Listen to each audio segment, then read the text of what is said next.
قل هل يستوي الذين يعلمون والذين لا يعلمون إنما يتذكر أولو الألباب. بگو آیا کسانی که می‌دانند و کسانی که نمی‌دانند برابرند؟ همانا تنها خردمندان پند می‌پذیرند.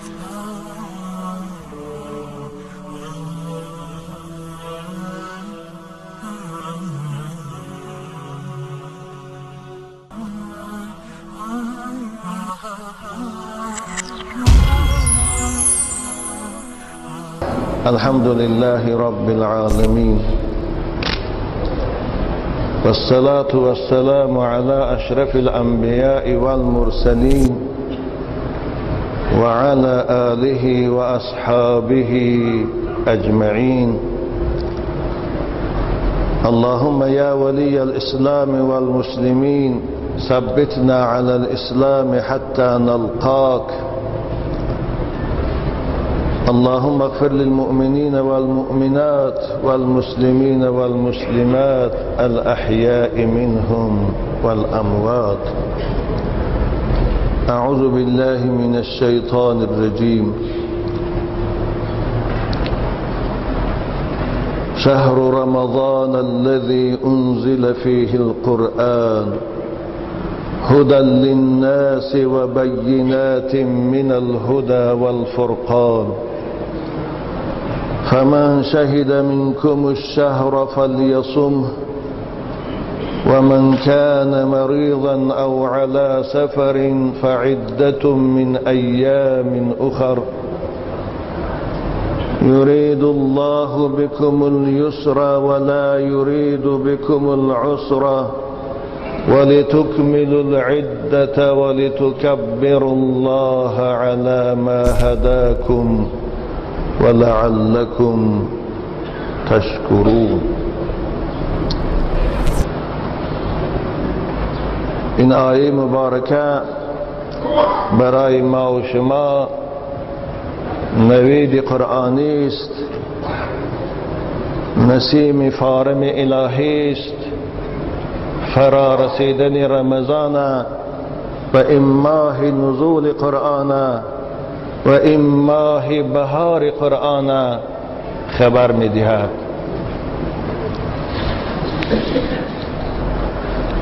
خداوند در این آیه مبارکه به بندگان خود فضیلت و بزرگی این ماه مبارک رمضان را بیان می کند و در آخر مهربانی و لطف خود برای بندگانش که در این گرما و در این روزهای طولانی از سبب بیماری ها و از سبب مسافرت ها روزه گرفته نمیتانند، رخصت افطار هم میدهد. زیرا خداوند هیچگاه به بندگانش سختی را نمیخواهد، دشواری را نمیخواهد و همیشه آسانی و راحت را برای بندگانش خواهان است. ماه رمضان ماهی است که فرستاده شد در او قرآن. وقتی که کلمه ماه که فارسی است، عربی او شهر است، این ردی عقیده کسانی بود که شاید 70 سال 80 سال با تبلیغات زهراگین خود فکرهای شما عزیزان و شاید هم امروز این تو کژدم‌های زیر بوریا به صورت انسان، به صورت معلم و به صورت پیداگاگ در جامعه باشد، به صورت روزنامه‌نگار، فکر شما را عاید رمضان ویران کنند. من خود که مکتب میانه خواندگی هستم، معلم های داشتیم. من با گوش خود شنیدم این منبر رسول خداست، به اون معلم ها دروغ نمی بندم. اونها برای ما استاد بودند، آخر که با خوب شدن، خدا رحمتشان کنه، نمازخوان شدن و مسجدی شدن و باز نماز جنازه خطی به قبرستان رفتن.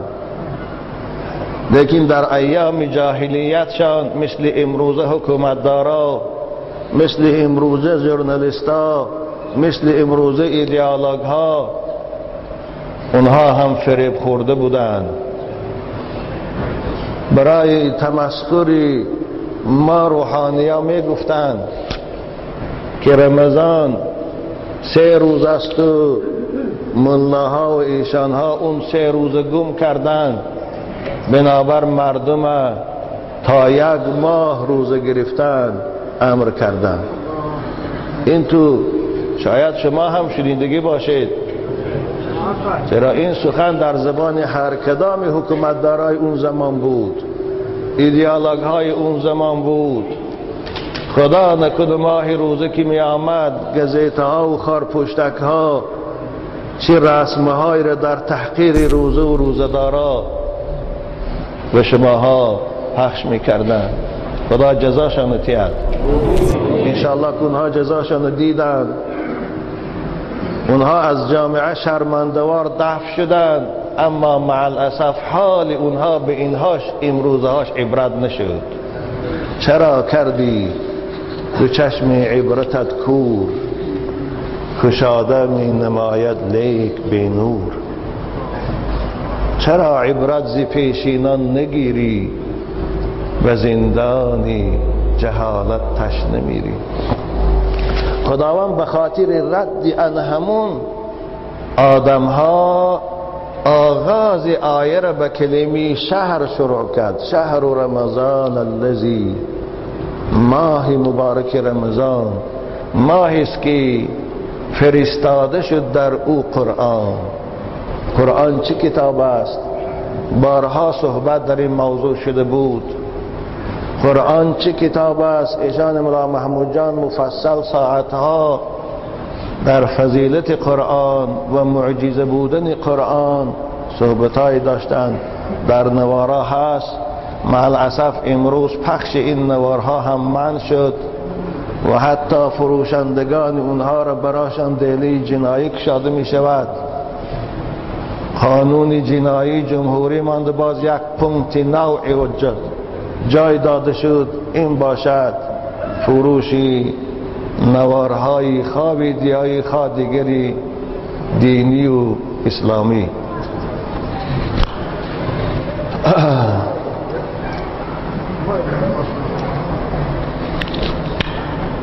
قرآن کتاب انسانساز است، هدی للناس. قرآن کتاب راه نشان دهنده است، مردم به خدا راهنمایی میکند، مردم به راه سعادت و خوشبختی راهنمایی میکند، مردم از راههای هلاکت و ضلالت نگاه میدارد. بنابر خدا در اینجا چی گفت؟ هدی للناس و بینات من الهدی والفرقان. قرآن کتاب است که آیاتش روشن است، احکامش روشن است، هر چیزی که میگوید حق میگوید، هر چیزی که میگوید برای سعادت بشر میگوید. این کتاب فرق کننده بین حق و باطل است. این کتاب جدا کننده بین حرام و حلال است. این کتاب جدا کننده بین بدبختی و نیکبختی است. کسی با این قرآن پیروی میکند به خدا میرسد، به سعادت میرسد، به خوشبختی دنیا و آخرت نائل میگردد. کسی این کتاب پس پشت میپرتاید و احکام او را نادیده میگیرد یا به مقابل احکام او قانون میبرارد، این انسانها در هر سطح و مقام باشند از خدا دورند. اینها برای بدبختی و شقاوت رفته‌اند و اینها دشمنان خدا هستند. خداوند حتما انتقامش از اینها میگیرد. و بینات من الهدى والفرقان فمن شهد منکم الشهر فلیصم. خداوند بیانی روزه کرد و روزه از کی؟ برای هر کدام ما و شما خوانندگان قرآن و شنوندگان قرآن، بندگان حقیقی خدا شروع می شود. خدا گفت کسی از شما، ببینید که کسی از شما گفت، فرق ندارد او ملاست ایشان است، فرق ندارد او جوان است و پیر است، فرق ندارد او پسر است و دختر است، فرق ندارد که او پیرزن است و پیرمرد است، فرق ندارد که او بای است و کمبغل است، فرق ندارد که او صاحب حکومت و منصب است یا دهقان و کمبغل است. هر کسی خدا گفت از شما، زیرا همه موجودات این عالم مخلوق خداست و همه بنده و فرمانبردار الله است.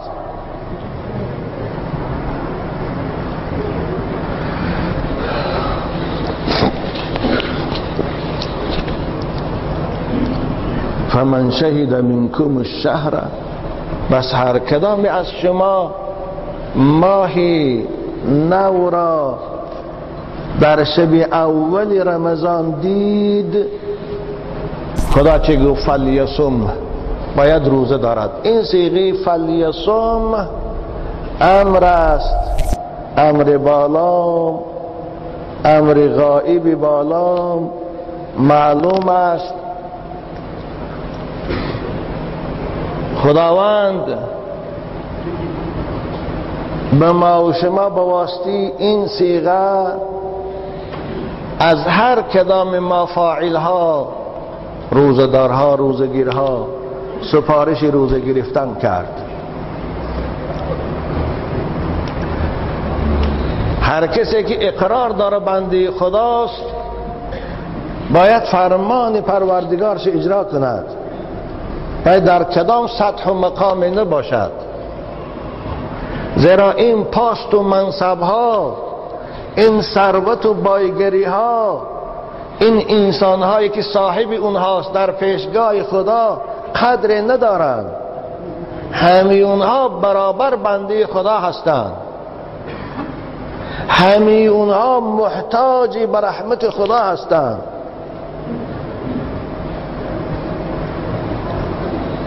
او خدای مقتدر و توانای هست که در یک چشمک زدن همه را به خاک یکسان میکند اگر بخواهد، اگر مشیتش رفته باشد.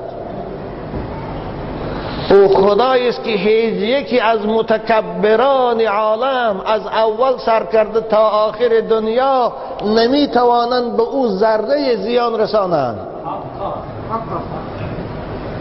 بنابر پیغمبر بزرگوار در حدیث قدسی که امام مسلم این حدیث روایت میکنند میفرماید خداوند گفته بود است به بندگانش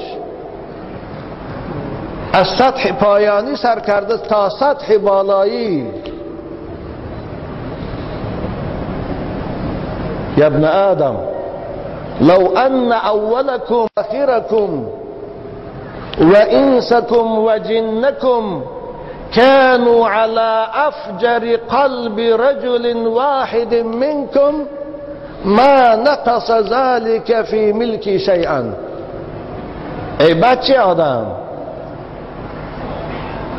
ای کسی که تو خود انسان میدانی، تو خود اقرار داری که آفریدی خدا هستی، اگر همه شما از اول تا آخر، اگر همه انسانها و جنها پسترین و بدبخترین و شقیترین انسان روی زمین شوند هم، مثل که فرعون انا ربکم الاعلا گفت، مثل که کارل مارکس انکار خدا کرد، خدا وجود ندارد گفت، همه اگر مارکسیست شود، مثل که حزب کمونیست میخواست همه را به خدا کند، الحمدلله تیرش پوچ شد، خاک خورد، کسی را هم نتانست به خدا کند مگر کسی را که خداوند بدبخت آفریده بودش. همه شما گفت، پروردگار گفت اگر مثل مارکس باشه، مثل فراید باشه، مثل فرعون و نمرود باشه هم، شما به من زیان رسانده نمیتوانید، من از شما زیانی هم نمیبینم، بلکه خودتان جبر میکنید و زیان میکنید. نبا این فرمان ان همون خداست. کسی هم روزه میگیرد به خدا فایده نیست، کسی هم روزه میخورد به خدا زیانی نیست، لیکن روزدارها بندگان فرمانبردار خدا هستند، خدا فرمانبردار فردا مکافات نیک میدهد. روزخورها قانون شکنان حکومت خداوندی هستند، مثل امروز قانون شکنان رو میدانی جزاشان چیست؟ روزخورها در هر سطح و مقام باشند قانون شکنان خداوند هستند، خداوند قانون شکنهاش حتما سختترین جزا میدهد. انا من المجرمین منتقمون. بنابراین خدا چه گفت؟ فلیصم، باید روزه دارن. عزیزان من، شما وظیفه دار است خاندان خدا، بچه و دخترای خدا، دخترچه ها را از 9 ساله بالا، پسرچه ها را از 12 ساله بالا امر به روزه کنید. شما پدرها وظیفه دار هستید. خداوند شما را از این فرزندان دادگیش فردا میپرسد که فرمان منو به جا آوردن، روزه گرفتن. یا شما عزیزان منتظر هستید سالهای نفقه برای را، منتظر هستید که نفقه برآمدم، موی سفید شدم و سانی جیلک میپوشم و بعد مسجد میروم، از آن روز سرکرده بر روزه میگیرم، از آن وقت سرکرده بعد توبه میکنم، خدا توبه بخش است، توبه را قبول میکند، میبخشد. اگر هم تو گمان کنه، بازم به شما میگم که این گمان خطاست، این خیال خطاست.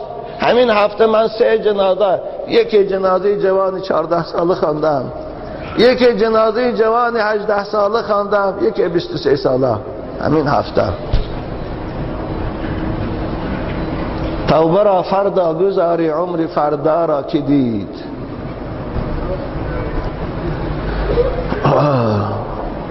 فضل دین دادر عروسی ما، خدا صبرش دید، همراه با خاندانش، بچرش خیلی جوان خوب بود، دانشگاه ملی میخواند. امسال امتحانای سالانش باباهای اعلا همش سپارید. چگونه من استاداش در جنازه بودن گفتن همراه با همکرسای خود برای خاطری شرکت کردن در توی یک از همکرساشان میرن کلخازآباد، نماز جمعه را در کدام مسجد میخوانن، هر 5 الحمدلله که امروز در دانشگاه‌های ملی با وجود فشار و تعقیب حکومت دارا باز جوانای ما نماز میخونند. خداوند موفقیت نصیبشان کند. بعد از خواندن نماز جمعه به همون قشلاقی که توی هست نزدیک میشوند، کنل کلام بود از آب. خوب رفیقان میگن جا آب بازی کنیم سلخین شویم، بعد از آن میریم. 22 سال جوان آب بازی میکنن. این 4 نفر از آب زنده میبرد سلامت، او 1 نفر دادر عروس ما میرد زیر آب. 4 روز پس مردش یافتند. ببینید جوانای عزیز، و هم مثل شما بارین، مثل همون روز خورا بارین. الحمدلله که او روزدار بود، او از خرسالیش پایبندش احکام شریعت بود، او شهید شدگی است. او هیچ خیالش نبود که وی میمرد، او هیچ خیالش نبود که از اونجا جسدی در زیر آب 4 روز ورم کردش میبیارند. او خیال نداشت که میرود و از اونجا خبری مرگی فاجعه ناکی او رو پدر و مادر شنیده اشک میرزن. این خیالش نبود. مثلش هر کدامی من شما بارید. من این سخنه برای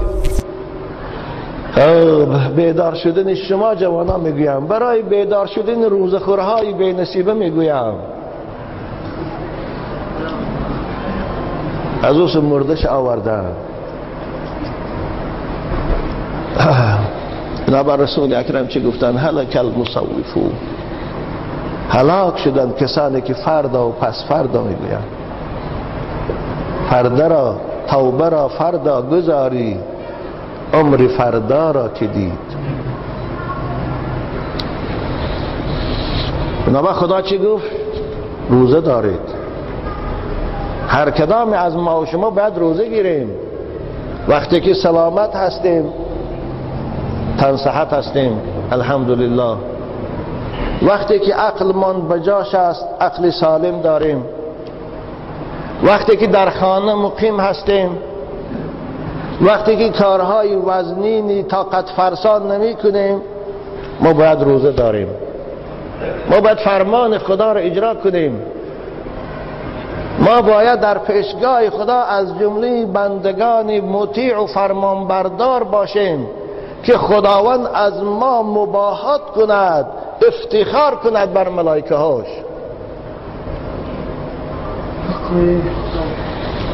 فلیصم. بازم میگه این فرمان رئیس جمهوری کدام دولت پر اقتدار نیست. این فرمان رئیس ناحیه نیست. این فرمان رئیس جماعه نیست. این فرمان وزیر انوده و کگبی نیست. این فرمان خالق آسمان و زمین است. همون خالقی که شب گذشته اندک زمین لرزاند، از خانه هاتون دهشت زده بیرون برآمده. همون خدا را فرمانش است. خوب میخواهی طاقت غضب این خدا داشته باشی، روزه تخور. مثل فرعون و مثل صدام حسین بارین. ببین چه دنیا انتقام گرفت. میخوای فرمانبردار خدا باشی، خوشا به حالت. این دنیا ده هم سعادت و خوشبختی در انتظارت است. در قبر هم سعادت و خوشبختی در انتظارت است. فردا در بستانسرای بهشت ضیافت الله برایت آماده است. پروردگار در حدیث قدسی میفرماید الصوم لی و انا اجزی به. روزه برای من است، بندگان من به خاطر اجرای فرمان من روزه میگیرند. خدا گفته ایستاده است. و ببین این اضافه تشریفی است. خدا میگه روزه را من فرمان دادم. روزه را بندگان من به خاطر اجرای فرمان من میگیرند. روزه را بندگان من به خاطر احترام من میگیرند که معبودشان هستم، برای آنکه خدایشان هستم، برای آنکه خالق و آفریدگارشان هستم، برای خاطر آنکه رزاق و رحمدل و مهربانشان هستم. به خاطر این روزه میگیرند. خب به خاطر من روزه میگیرن؟ خدا میگه و انا اجزی بهی، من مکافات روزشان میتیم، من پاداش روزشان میتیم، من ثواب روزشان میتیم. یا الله. رسول بزرگوار میفرمایند ان فی الجنة بابا یقال له ریان، جنت هم دروازه ها دارد، مثل بستانسرای حکومت ها چند دروازه دارد. دروازه مخصوص برای رئیس های جمهور، دروازه دیگر برای دیگر وزیرها، دروازه دیگر برای خدمتگارهاش. مانند این بستانسرای الهی هم که بهشت نام دارد چند دروازه دارد. یکی از دروازه های او را نامش ریان است، بالای او پشتاقش با حرف های زرین نوشته شدگی ریان. معنی ریان چی؟ سیرابی، زیباگی.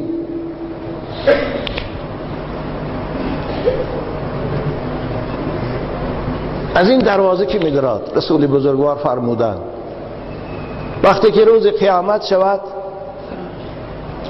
و انشاءالله هیچ کدام شما در آمدن قیامت شکی ندارید، در آن روز آمده نیست. در آمدن او شکی نیست. خداوند اعلان میکند این الصائمون، رمضان روزدارهای رمضان کجاند؟ خدا خود میداند کجاند روزداران ماه مبارک رمضان، کجا هم بندگانی که در این گرمای ماه اوگوست روزه داشتند، کجا هم بندگانی که این 17-18 ساعتی طولانی روز در گرسنگی طاقت فرسا صبر کردند، در تشنگی دهان و لبهاشان خوش شد صبر کردند. کجا؟ روزداران میخیزند. روایت دیگری هم داریم، رمضان مبارک به صورت زیبای آن روز در پیشگاه خدا حاضر می شود. خیلی هم زیباست، آنچنان زیباست که تمام عرصات مفتون زیبایند. پیشگاه پروردگار خود سجده می کند، در پیشگاه با عظمتی او سر به سجده می گذارد. رمضان خداوند میگوید رمضان چی میخواهی؟ خدایا میخواهم کسانی که در دنیا حق من شناختند و فرمان تو را اجرا کردن و روزه گرفتند به اختیار من تی.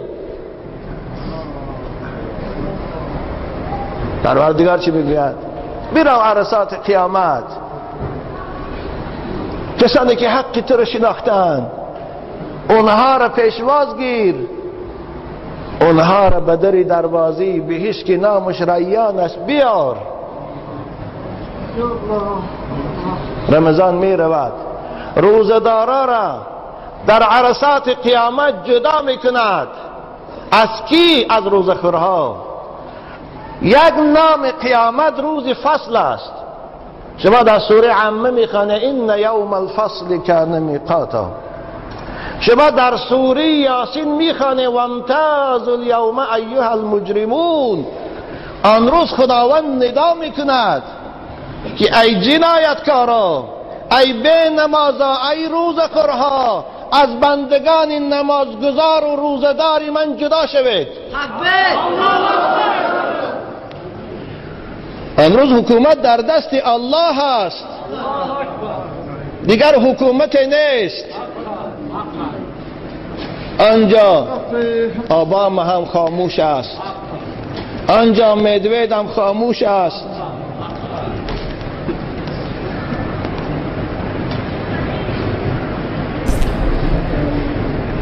وامتاز اليوم ایها المجرمون. رمضان روزدارا را میگیرد، میبرد در دروازه بهشت که نامش ریان است. که مخصوص برای روزه‌دار است. اینو پیغمبر بزرگ در حدیث صحیح می‌فرمایند: ان فی الجنة بابا یقال له الریان اذا كان يوم القيامة يقال أين الصائمون فإذا دخل آخرهم اغلق ذلك الباب. وقتی که این دروازه که روزدارها در آمدن گرفتند این دروازه بسته می شود و آنجا خداوند روزداراش به ضیافت میکند. ضیافت چه ضیافت شاهانه؟ مثل ضیافت شاهانه امروز حکومتداران نه، که حکومتداران ضیافت میکنن، بعضیش کسلی قندن خورده نمیتونن، بعضیش فشار دارن خورده نمیتونن، بعضی زخم معده دارن خورده نمیتونن. اما اونجا شما تناول میکنید، اونجا معده در هضم کردن مشکلی ندارد. خوب انشاءالله در این باب صحبتای پیشتر هم کرده بودم. این دروازه مخصوص روزه دار هاست. از این دروازه روزه دارها می درآیند.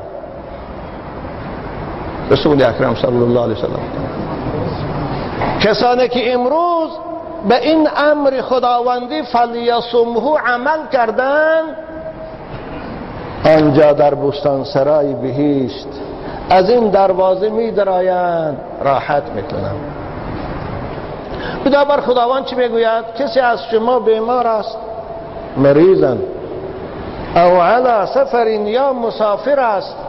چی مریض میتواند، چی بیمار میتواند روزش خورد؟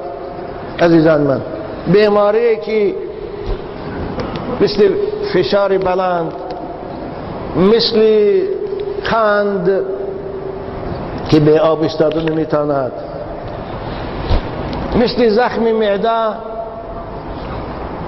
یا مثل زنهایی که حامله دار هستند، مای 8 و 9 شان هست، اونم حکم بیمار دارند، یا مثل خواهرای مسلمانی که فرزند تولد کردند، فرزندان شیرخواره دارند که از پستان مادر شیر میخورند، اگر روزه بگیرند در شیر اونها زیان میشود.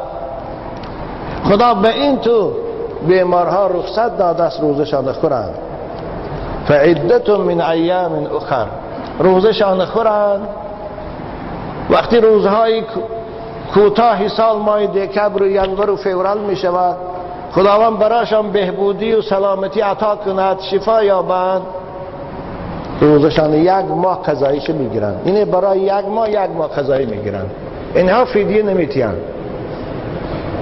اما بیمارهایی هستند که بهبودی برایشان امکانیت ندارد، صحت شدن برایشان امکانیت ندارد، خداوند شفا دهد این بیمارا رو. بازم میگویم همیشه احتیاجی به دارو دارند، همیشه احتیاجی به استفاده قرص ها دارند، همیشه احتیاجی به استفاده آب دارند. اینها را خداوند رخصت داد روزشان خورند و برای هر روزش 5 سامانی یعنی 2.5 کیلو گندم مقدار صدقه فطر آخر ماه مبارک رمضان جمع کنند. اگر 3 روز باشه 150 سامانی و یکی از خویشاوندان کمبغلشان با یگان شخص قرضدار یا به محتاجا و مظلومایی که در بیمارخانه ها هستند، به صاحب خانه ها هستند، براتیت اعلام کند که این فدیه روزی من بود. این خدا رخصت داده است. یا موی سفیدایی که خیلی پیر شده اند، یا پیرزنهایی که خیلی خسته شدگی هستند، از سبب بیماری خیلی سالشان به جای رسیدگی است، خیلی لاغر و ناتوان هستند که این در اصطلاح فقها شیخ فانی میگن و شیخ فان عجز عن الصوم افطر. اینها را هم خدا رخصت داده است روزشان خورند. نباید در خانه شما پیرمردی پدر دارید یا بابا دارید که سنش از 70 بالاست و خیلی هم لاغر و خسته است، اگر روزه براش امکانیت نشود گرفتن، میتواند روزش خورد و آخری ما 150 سوم و یک فقیر و کم بغل بدهند. این حکم خداست. اینو من از پیش خود چیزی اضافه نکردم. دوام آیت توجه کنید. خوب خدا به بیمارها و به پیرزنها رخصت افطار داد. دوام آیت خداوند مهربان به مسافرها را هم فراموش نکرد. بندگانی که برای خاطر طلب علم یا برای خاطر نفقی خاندان در سفرهای کاری هستند دور از وطن، اونها را هم فراموش نکرد. خدا چی گفت؟ او علی سفر فمن كان منكم مريضا او علی سفر، کسی از شما مسافر است، دور از خانه و در و از وطن است، شرایط براش خوب نیست، کاری میکردگیشان خیلی کاری وزنین است، روزه گرفتن براشان خطر دارد که یا مثلا در کار معین میشوند یا کسلی میشوند یا صاحب کارخانه از کار پیششان میکند، دیگر جای کار نمییابند. خدا اینها هم روزشان خورند. بنابراین من با مسافرایی که صدای من از این نوارها میشنوند، از این اینترنت میشنوند، در مسافرت هستند، دادرای عزیز، اگر این کارهای شما در مسافرت ها براتان وزنینی ایجاد کند، براتان مشقت بیارد، شما را خدای مهربان رخصت داده است روزتان خوره و انشاءالله در فصل زمستان وقتی که به خانه باز میگرده میبیایید 1 ماه قضایش میگیرید. شما ده فدیه نیست، شما همون 1 ماه را در خانه که آمده قضایش میگیرید.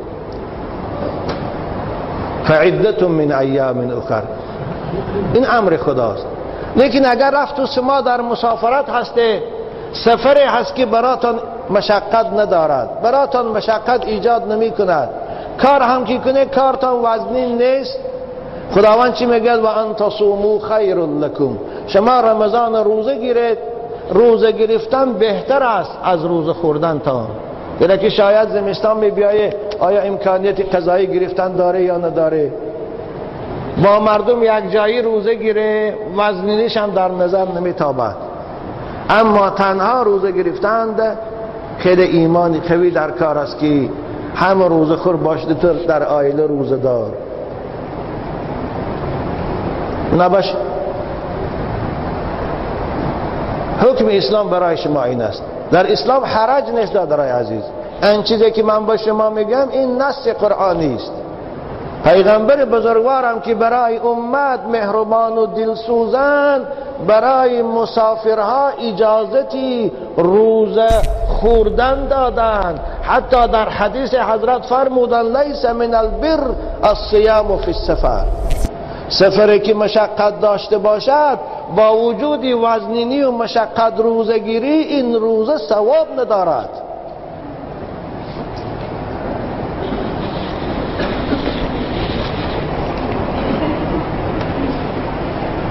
فمن كان منكم مريضا او على سفر فعدة من ایام اخر، یک روز میگیرید، 1 ماه خورده باشید 1 ماه میگیرید.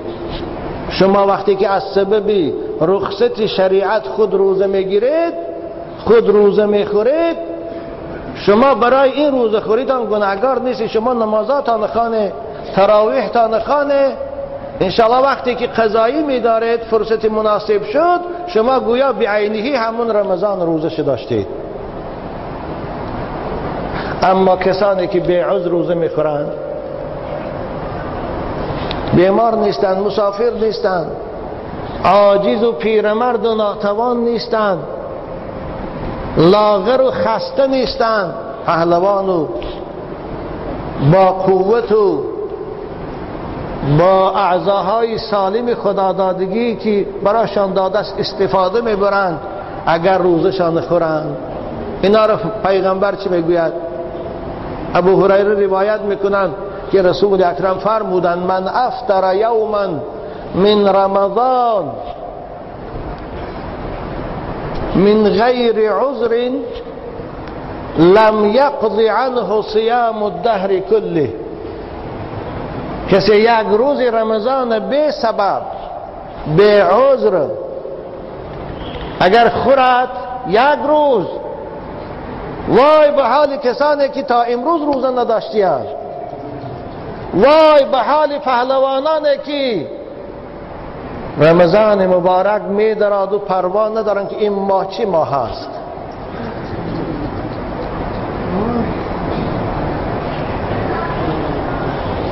غفلت اونها را فرا گرفته است.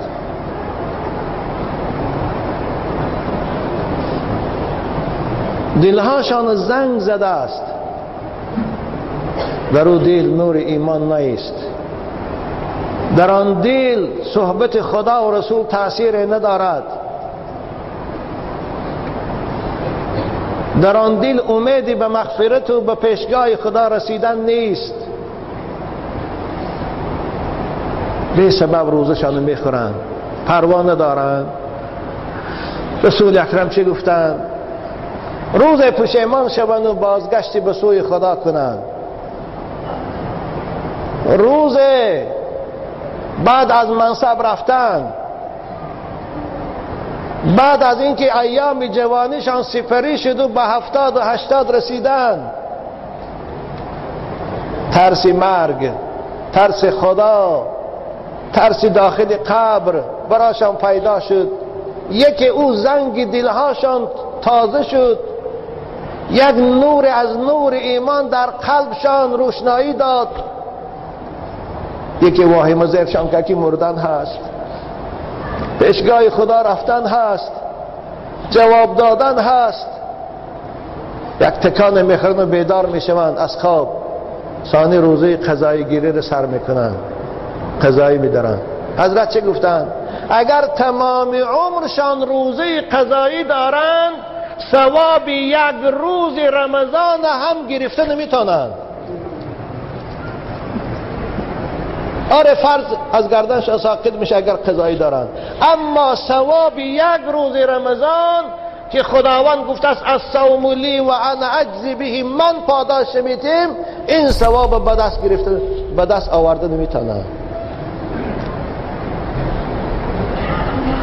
نبا بچه های عزیز، به پاکی روزه دارید.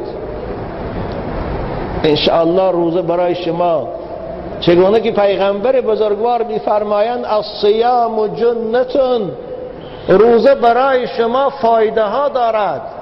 زیرا این پیغمبر مهربان، این پیغمبر دلسوز، این پیغمبر هادی و راهنما روزه را برای شما سپر اعلان کرد. وقایه گفته سپر میگن، سپر. الصیام جنتون، روزه سپر است. سپر چی؟ سپر مثل که شما را از تیر دشمن محافظت میکند، سپر مثل که شما را از شمشیر دشمن محافظت میکند. امروز برانژیلت میگویند، اصطلاح امروز ده.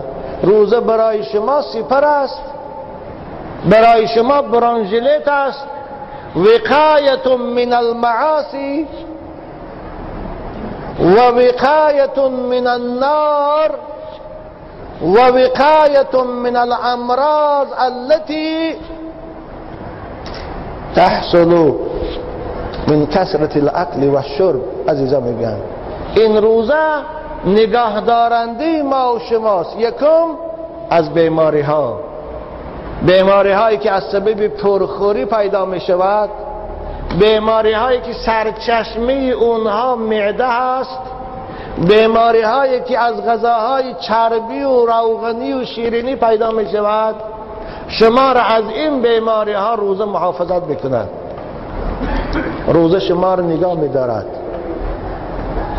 تکشین های معده شما را، این 16 ساعت غذا نخوردن که تحشین های ضرر آور است، میکروب های زهرآلودند در زیر او تکشین معده، این 16 روز غذا نخوردن اونها را هضم میکنن، نابود میکنن. بنابراین اصلی سرچشمه همه بیماری ها این معده است. و دوای اساسی تمامی بیماری ها این پرهیز است. پیغمبر اینو جنه گفت، سپر گفت از بیماری ها. انشاءالله کسانی که همیشه روزه می‌دارند، دوشنبه و پنجشنبه، 13 و 14 و 15 ماه نه فشار میشوند، نه کسل قند میشوند، نه کسل زخم معده میشوند، نه کسلی باید چیزی دیگه دارن که تگی معدهشان چیز است و نه کسلی اون میشوند. ببینید از این خدا شما رو محافظت میکنه. دویم رسول اکرم گفتن وقایتون عن المعاصی، روزه محافظت کننده از گناه هاست، از گناه شما رو محافظت میکند. شخص روزدار هیچگاه دست به جنایت نمیزند، شخص روزدار هیچگاه گناه نمی کند، زیرا او خوش در محضر خدا میداند. شخص روزدار حقیقی هیچگاه حقارت نمی کند، هیچگاه کسی را آزار نمی دهد، هیچگاه به زن مردم و به دختر مردم به چشم بد نگاه نمی کند. ببینید روزه محافظت کنندی از گناه ها شد و این چنین محافظت کنندی از آتش دوزخ است. روزداران خداوند به شفاعت رمضان از آتش دوزخ خلاص می‌گرداند. و ان لله عتقاء من النار، هر شب از شب‌های ماه مبارک رمضان خداوند از آتش دوزخش بندگانی که دنیا در روزه داشتند اونها را نجات می‌دهد. من در اینجا صحبت خود به پایان میرسانم و آخر دعوانا ان الحمد لله رب العالمین.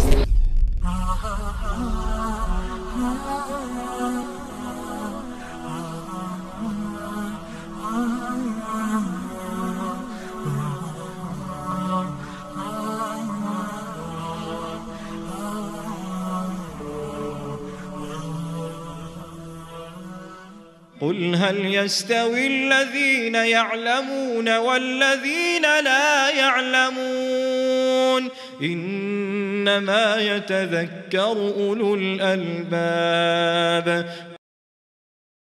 بگو آیا کسانی که می‌دانند و کسانی که نمی‌دانند برابرند؟ همانا تنها خردمندان پند می‌پذیرند.